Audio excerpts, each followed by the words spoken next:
আমাদের চট্টগ্রামের আঞ্চলিক ভাষায় এমন অনেকগুলো কথা আছে, প্রবাদ আছে, যেগুলো এক কথায় অনেকগুলো ভাষা, অনেকগুলো ব্যাখ্যা দেয়, মানে সবগুলো মিলে একটা কথা সবগুলো বোঝায় আর কি। কিন্তু এরকম প্রবাদ থেকে আমি একটা বলি, হ্যাঁ, আগের আইলে জিককে কি বলে, পিছর আইলে ইককে।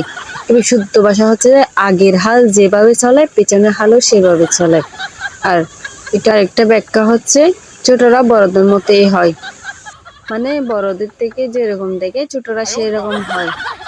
সাধারণত ছোট ভাই যদি কোনো দোষ করে, আমা এ বর্গ দিলেই দে, বর্গ বর্গ দিলে গুরু ওইলই, মানে বড়দের থেকে দেখে দেখে ছোটরা শিখছে, এটা বলে আর কি।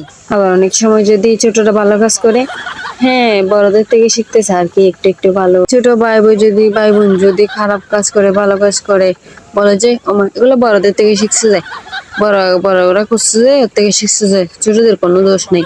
মানে সব দোষ বড়দের, মানে বড়রা থেকে শিখছে ছোটরা। মানে ভালো কাজ করলে একটা ছোটরা এটা বলবে না যে বড়দের থেকে শিখছে। যদি একটা খারাপ কাজ করে, একটা গালি দেয়, একটা কিছু করে, কাউকে মারে বা বদভ্যাস কিছু করে দেখা যায়, বলবে যে ওমা বাইর থেকে শিখছে যে, বড় বোনের থেকে শিখছে যে, বড় আপুর থেকে শিখছে যে, বড় ভাইয়ের থেকে শিখছে যে, মানে সব দোষ বড়দের। এই জন্য বলে যে আগার আইলে যে কি পিছের আইলে কি, মানে শুধু খারাপ কাজ করলে ভালো কাজ করলে বলে না, মানে ফটো করে বলবে আগার আইলে যে কি পিছের আইলে কি।